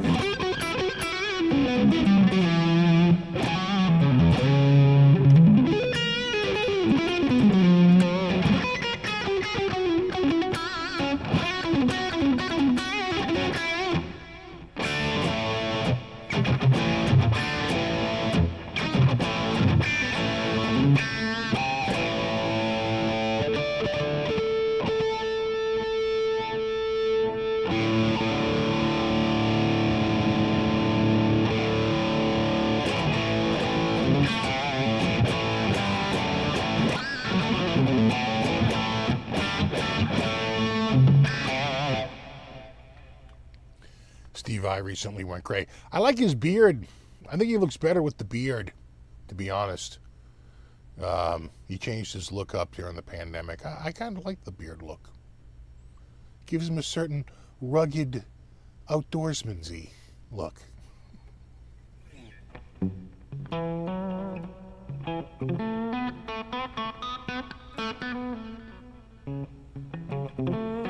Still surreal to be in a world where Eddie doesn't exist. Oh, I agree.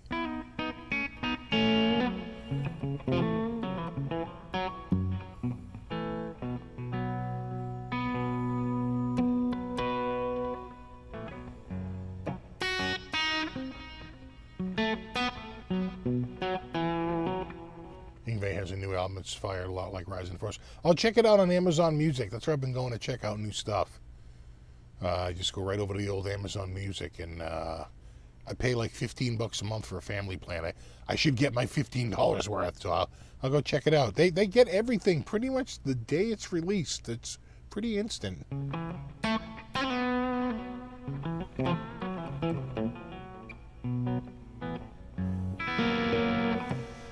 Any thoughts on Bias FX 2 desktop version? I'm getting a copy, not sure if it's any good. It's fine. I still think, in fact, that they're much better than, and the effects really make a huge difference with Bias. A huge difference. And listening to it through speakers, it will sound different than listening to it through headphones. I found that out.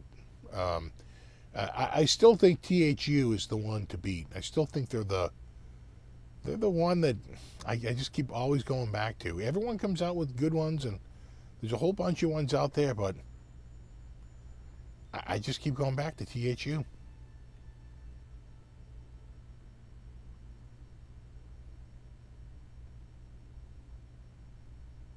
Have you played the Maple Body Kramer Berettas?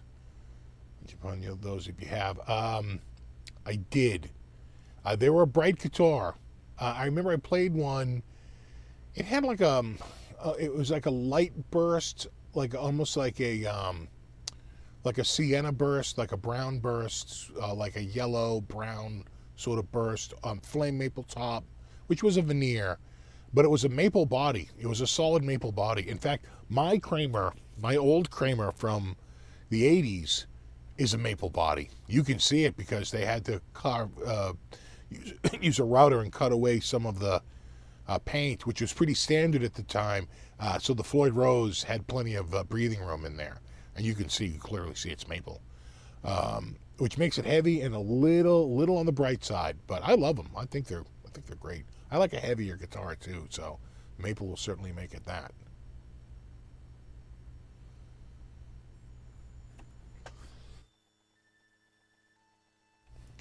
I looks a little cat weaselly with the beard, I suppose.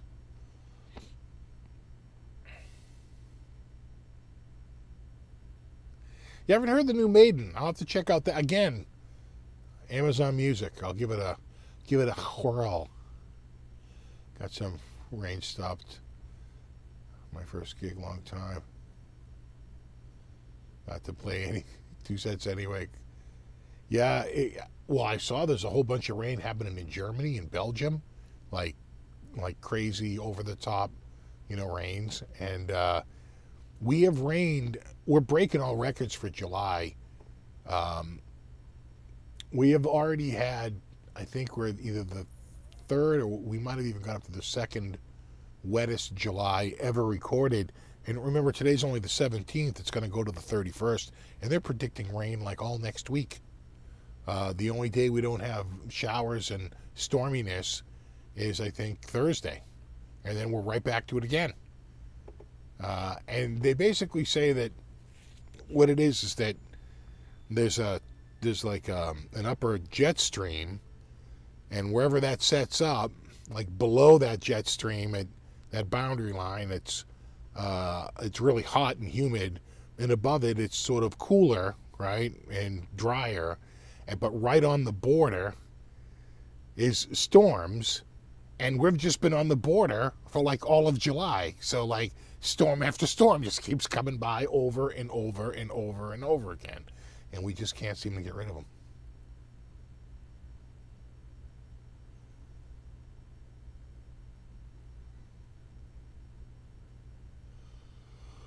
Oh man, I need another coffee. Freeways are closed in Detroit.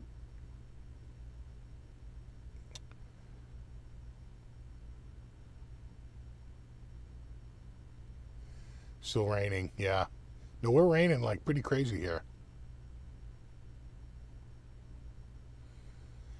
And then, like a friend of mine's out in California, he's like, "We need the rain so bad." I'm like, "I wish we could send it to you." We were in a drought last year. We were down, I think even by this past spring, we were like, I think like 4 inches below, right where we should be. We're like 8 or 9 inches past where we should be. Everything's overflowing. All the riverbeds are super high. It's pretty crazy around here. And you know what that means? Super hot and muggy August, because the ground is saturated.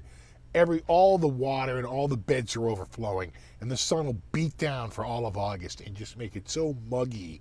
Like, ugh, yeah.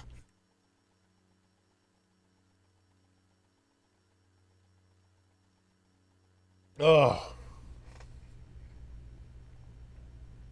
I'm coughing. I'm so over it. Show us on the big map. Actually, I probably could. We have your classic Northeast trough.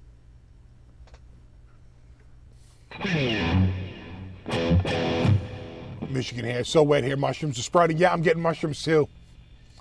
I'm getting the shrooms. In July.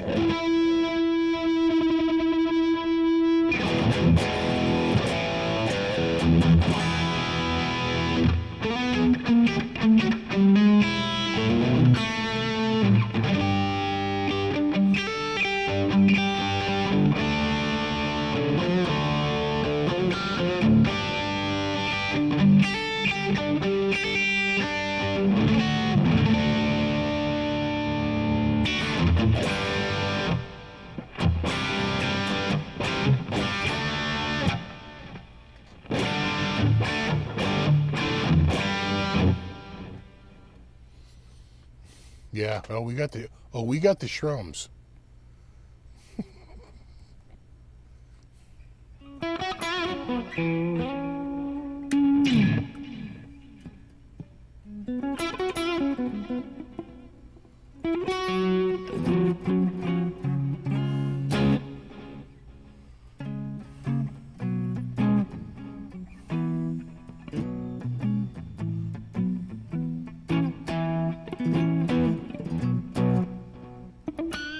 Hey, you never know, Guitar Man. You never know. Maybe not. I was up early today.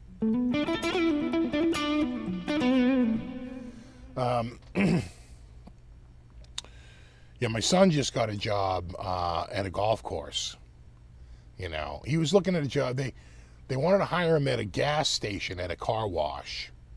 And I'm like, dude, you're dealing with psycho dregs all day. The other job was at Chipotle.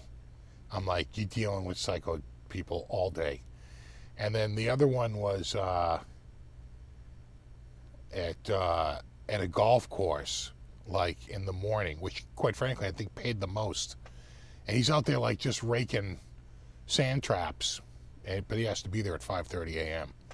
And I'm like, that's the best of the jobs, trust me on this. And he loves it. He loves it.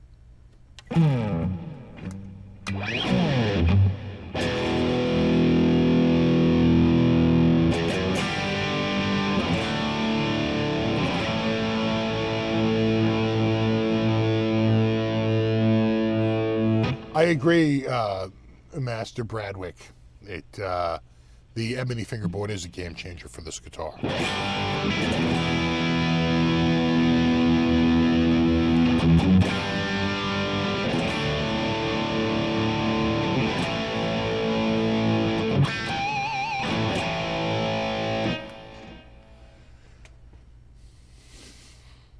Golf courses, good networking. That's what I told them too.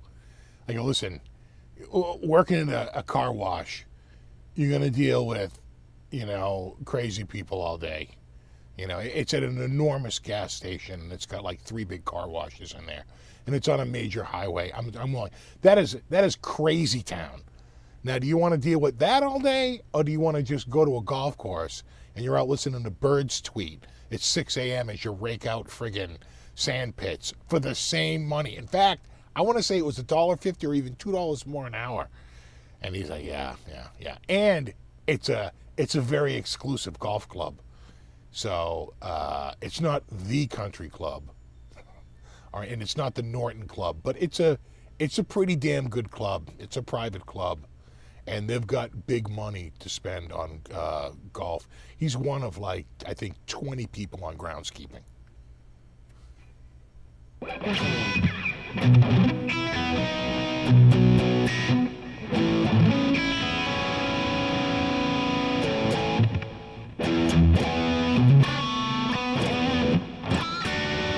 Yeah, he might be able to caddy. A lot of my friends did that when I was a kid. They'd go up caddying.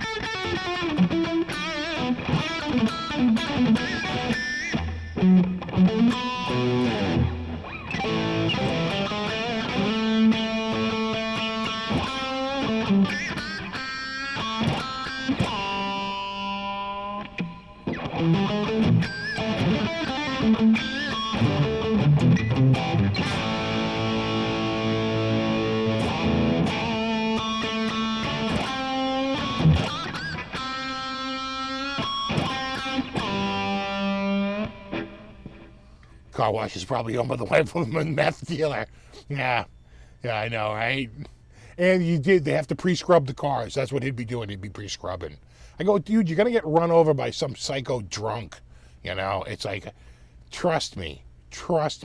The golf course job is the one to take. And he could not be happier. Where my daughter has a job is like an ice cream scoop at a little ice cream store. It could not be more adorable. It's like just a wonderful teenage job, for a young girl in high school to be, an ice cream scooper. It's great. So we finally got him working.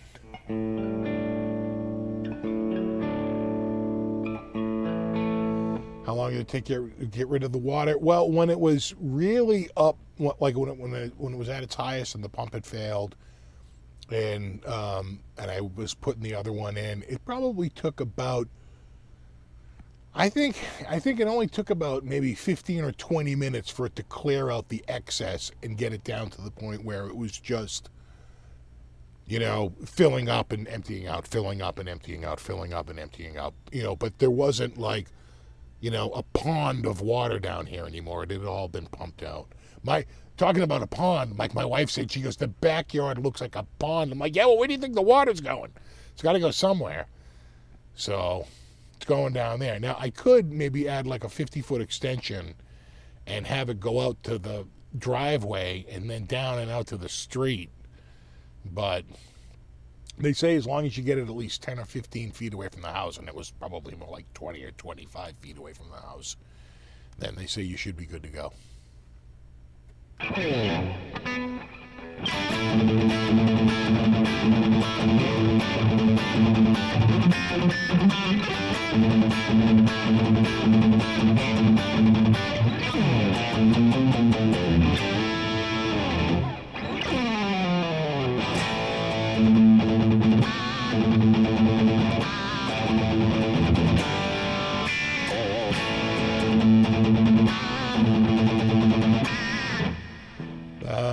Why do you have your camera off the disc? I can't seem to get the same shot. I have it on the top. It's a webcam, and it's on top of the monitor. And I have the monitor on one of those, like, move around arms. And I just have that, like, up a little bit and tilted a little bit, you know. I think the arm costs, like, I'm going to say, like 30 or 40 bucks, right? It's a gas pneumatic arm. And you can either clamp it or drill it in. I drilled it in because it's much better than the clamp to do the drill hole. And I don't care about this desk. So I did a drill hole through and clamped it down. And it's like a swivel. It can come out and it can go up. It's pneumatic arm. You can put it in different places. And I just have it like right there. And I just put the webcam on the top. I tried like using a DSLR, you know, using the HDMI out and using a 4K 1080p capture card and all that stuff, but I couldn't get a wide enough shot, and it needed a lot more light. The webcam just seemed to work the best and look the best, and I stuck with that after, you know, dropping $120 on a friggin', you know, what's the brand? Like Aztec or something? I can't think of it now, but it's there's some brand.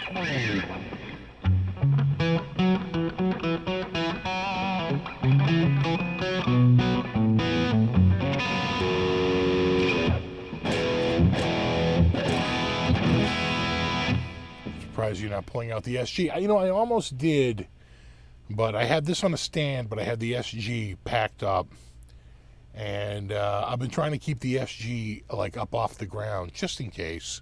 You know, I was so glad I did.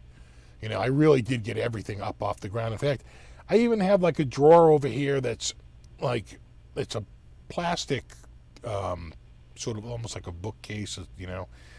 But it's not a bookcase. It's like a, what would you call it? A storage unit, right? And it has like these two canvas drawers. You can see it in my studio video, right? I just throw a bunch of guitar cables in there and mic cables. And that lower one, I said, you know, if it gets a little high, it might get it a little wet. Well, thank God I took that out and put it up on the table, because it was like this far above the bottom of it. Like, I was like, whoa, well, good thing you did that. And again, I use curtains here. I can pull all the curtains up and get them off the ground, so there's no curtains soaking up. And I have a couple of other shelving units. Just for whatever reason, in the last few months, I've been going around, and I went to Home Depot, and I bought paver stones. They were like 89 cents a stone, and I just buy like a couple of paving stones and put the stones underneath the, you know, it's like a paver, just like a little concrete paver, and just put those underneath. You know, they're nice and flat, and they add like, you know, 1.5 inches, and through those, and those were a lifesaver. Those absolutely saved me this time around, because, you know, it would have soaked the bottom, and it's kind of like that particle board. It would have just been a wreck. So, yeah, made it. I might actually be able to even record videos this week. Go figure. Let's not go nuts, but it could happen. What's up, Jamal? Actually, you kept me right at the end here, buddy.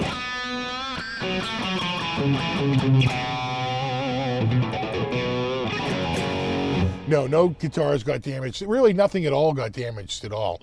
The only things that got damaged was, remember I said I have those boxes up in an area that doesn't get wet? The water made its way up to that little area, you know, because it just got high enough to get right up to the corner. And of course, the box acts like a wick and pulls it in. So as long as it gets just touched by water, the whole bottom of the box is like soaking wet. So it was a little bit annoying, but that was trash anyway. I just, you know, had moved it up into the corner just to get it out. And then the other really good thing was, I had a brand new filter for my shop vac. So you run the shop vac without the filter when you do wet, you do pure water, so you don't ruin the, you know, the filter and get it all moldy. So once I did that, and I had the wet dry vac dried out, I put the brand new filter in it and went around, and everything had been dried out. You know, the drying had been happening for a couple of days, And I really cleaned this place out from head to toe, from one end to the other. I found the crevice tool and went to town. That shop vac was just full of debris. And so it's good. We're getting there. I feel like we made a lot of headway. There's no way I could have done it last week. The floor was still soaking wet Saturday, all day Saturday. It really didn't dry out here till like Monday, and really quite not like really dry until like Tuesday. So anyway, I live on a hill too, but I think we have an underground spring. A dude down the corner swears he can hear water under his house sometimes. We probably do have an underground spring here. So, would you put Boss RC1 looper in the effects loop or in front of the amp? I'd put it in the effects loop, right? Because then you're getting the affected sound just played back through the power amp. Dig? Right? Usually you put the looper at the end of the pedal board so you can get all the effects of the pedal board for the background stuff in the looper, but then you can change it, and when you're playing the looper back, you're not playing that loop through the effects, right? You've already recorded it with the effects and you're just sending it out to a clean amp. So I'd put it in the effects loop, then you're only going out to the power amp, or I'd put it at the end of your effects board, assuming you're running your amp clean and you're getting all your effects out of the board. I never thought about it like that, but that's the way Guthrie Govan runs it. He runs it at the end of this pedal board, and it sounds pretty sweet. It's pretty good, yeah.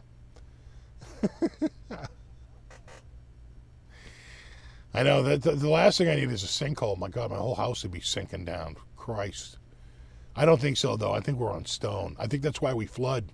I think they blasted out most of our foundation with dynamite, and we're literally in like a granite swimming pool, and the water has no place to go because eventually it just hits solid rock, if I had to guess. Anyway. All right, hot shot. You have a wonderful week. It's already after 9:03. Super thanks to everyone for hanging out tonight. Extra super special thanks to anyone contributed. Really appreciate it. And of course, massive mega hugs and shout outs to me mod squad. Really appreciate it. And there you go. And I'll see you guys in a week. I'm going to make another coffee. Will I be up late night tonight? Maybe. Could happen. Maybe. We'll see. I can tell you, I'm feeling pretty tired now. But you never know what could happen. Could have a nap. Maybe. We'll see. Anyway. You have a wonderful week. I'll see you in a week. Until then. Rock on. Later.